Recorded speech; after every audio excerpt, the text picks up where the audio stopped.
really have an intro. What I do have, though, is a ton of green velvet and a limited amount of time to turn it into a Christmas ball gown. I've got two massive cotton velvet curtain panels that I got from the thrift store that I've been holding on to for a few years now because I knew I wanted to make a velvet vintage style Christmas gown, and this is the year I'm finally gonna do it. So it's December 5th, so we got 20 days, which seems like a lot of time, but knowing me is going to get pretty down to the wire. My original plan for the skirt was to gather one whole curtain panel into pleats, but this wasn't quite giving me the fullness I was looking for, and since the velvet material is so thick, it was adding quite a bit of bulk to the waist. So to add more fullness to the skirt and remove it from the waist, I'm going to do a circle skirt pattern, which means we're gonna have to do math. But the math isn't too hard, and circle skirts are so pretty it's worth retracting your former statement from your sophomore year geometry class that you will never use this in real life. Sorry, Miss Bremer. You were right. Circle skirts are actually super simple to pattern and sew, and I've been wanting to make several more wool ones to add to my wardrobe this winter, so let me know if you guys are interested in seeing a more in-depth tutorial on how I make my circle skirts. But I must warn you, none of my techniques are in any way professional, so take all tutorials with a grain of salt. Moving on, even mock-ups deserve to have pockets, so let's make those real quick. In my videos, I try to have fast editing, funny commentary, and good background music to keep you guys entertained, but when I'm actually working on the project, it just sounds like this.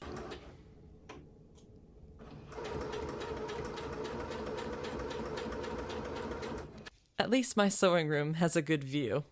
Anyway, back to it. Once the mock-up is done, you can do a celebratory jig and get ready for the massive undertaking that is the velvet skirt. And when I say massive, I mean massive. Each curtain panel is 98 inches long and 55 inches wide. Since this fabric is so big, my sewing room does not offer enough floor space to cut it out, so I need to use treats to bribe my cats into leaving me alone so I can spread it out on the living room floor, which is a process that is way funnier to watch when it's sped up. While I'm measuring out this pattern, I think now is a good time to discuss nap. No, not that kind of nap, although that is a subject I'm very knowledgeable in. Nap in sewing, however, was not a subject I was very knowledgeable in when cutting out this dress. I think now is a good time for a quick sewing lesson with Hannah. Nap refers to a type of woven fabric that has raised fibers with a directional texture like velvet or corduroy. It's very important for all your pattern pieces to have the nap going in the same direction, or else some parts of your garment will look and feel different than others. The nap of a garment typically follows the grain line, and if you're experienced in sewing, you can probably already see where I've gone wrong. Since circle skirts are cut on the bias instead of the grain line, I've set myself up to have a nap that's going a bit all over the place. That's okay though. This nap is pretty forgiving, and at least I'll have learned my lesson by the time I get to the bodice. Now that I've finished cutting this out, I've got half the skirt done. That's right, all this material is just half the skirt, and I've got to do this whole process one more time. I tried to film a time-lapse of me cutting out the second panel of this skirt, and I honestly don't even know how it ended up this out of focus. But this is how it is, so we're just gonna have to live with it. After I finally figured out how to check my viewfinder, I marked and cut the middle of this panel so I could put an invisible zipper closure in the seam at the center back of the skirt. Of course, you'll never catch me making a dress or skirt without pockets, and pockets can be the perfect place to add a little bit of color or fun pattern to your garment. Nap isn't the only thing that makes velvet a tricky fabric to work with. Velvet sticks to itself like Velcro and doesn't stick to lining fabrics at all, meaning you have to use a lot more pins than you normally do to keep it from sliding around and losing its shape while you're sewing. This was totally something I was very familiar with when I started this project. Anyway, the skirt was getting so big I had to move it to the floor to keep pinning it, but then all that was left to do is sew and press. And this right here is why I sew with thrifted materials. Not because it's cost effective, not because it's environmentally friendly, but because now I have a seam that I don't have to finish because somebody finished it for me. When I was originally drafting the pattern for this, I wanted to leave a little extra room in the waist just because I didn't want it to be too small.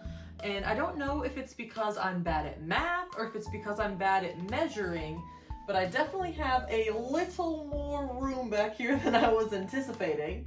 But that's okay because I could just gather that all into the waist and it'll just give me a little extra volume in the back. So it's like a happy accident.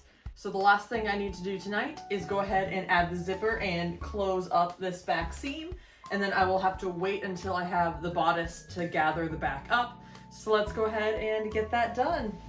As I was finishing the skirt, it was starting to get to the point where the size was becoming a bit of a hindrance. By the time it was all said and done, the skirt weighed over 2 pounds. Now with the skirt finished and Christmas fast approaching, I need to start working on the bodice right away. But I'm not gonna do that just yet, because first I need to make some last-minute Christmas gifts. Like these little felt pom-poms that make great cat toys and great stocking stuffers for people with cats.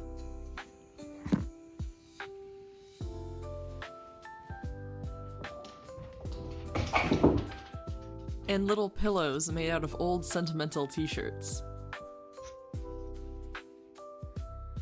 Another pre-Christmas project I needed to do was dyeing this dress for my baby cousin, but I love dyeing things, so this was less of a task and more of a break from the drudgery of the ball gown.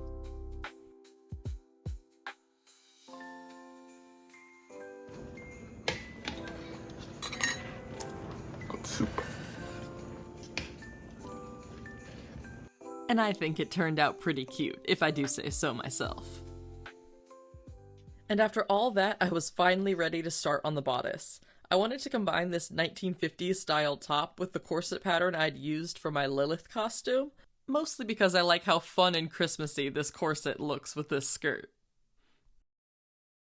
So I got to drafting. I made minor adjustments to each one of the patterns, cut them out, and tried to Frankenstein them together, cutting as many corners as I could for the sake of time.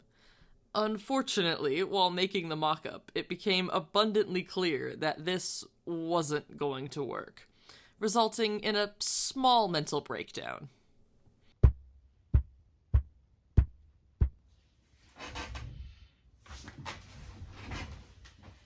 So once again, for the sake of time, I decided to scrap the idea of making my own bodice pattern and decided to just follow the Simplicity 1950s style pattern by the book.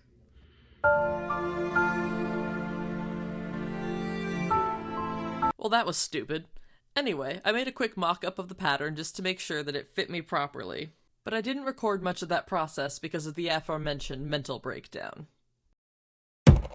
The only changes I did end up making to the pattern was adding a bit more flair to the sleeves using the slash and spread method, which sounds much more violent than it really is. And by switching the zip closure in the back to a lace-up. I am in love with how this mock-up turned out. I think we're on track for this to be one of my favorite projects ever. I think the lace-up back definitely elevates this dress. I think there's really only two things I want to change about the mock-up. I want to make the sleeves a little bit fuller, and the only other thing I want to change is to add a little bit of length to the bodice so the skirt sits a little bit lower, more on my hip than on my natural waist. But adding fullness to the sleeve and length to the bodice are both super easy changes to do, which is a great thing because this is the last weekend before Christmas and I basically have 2 days to get this entire thing finished. So I'm gonna go ahead and sew until I pass out tonight. You know, I already feel like I've spent a lot of this video cutting out stuff on the floor, but this fabric isn't gonna cut itself out. Oh.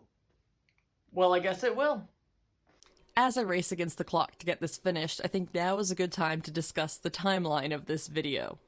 I originally wanted to get this video posted for Christmas, but because of my masterful procrastination skills and my ability to underestimate any project, I'll be happy just to get the dress done in time.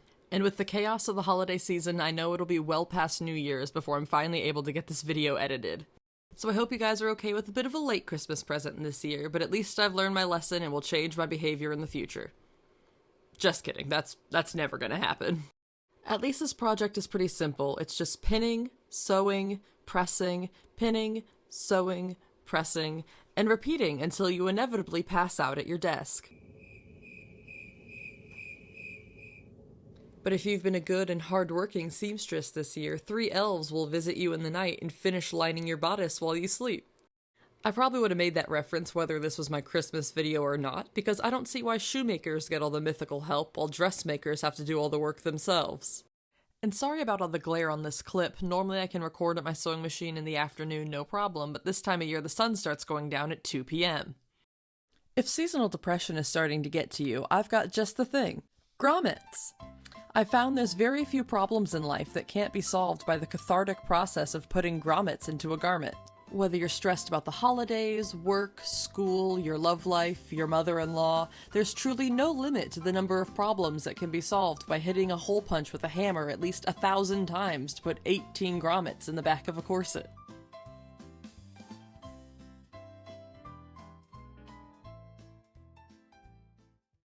Okay, the bodice is done. It is 9 o'clock and I have got to get the skirt attached to the top tonight.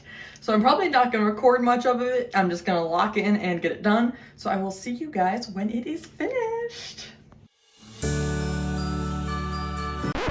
Just kidding. The next morning I still had to finish the hem, which I had to do in 2 parts because the hem is so big I didn't have enough pins to go all the way around it. Oh my god, do I really sit like that? Is that why my back hurts all the time? When your sewing room looks this bad, it typically means you're finished with a project that looks so good.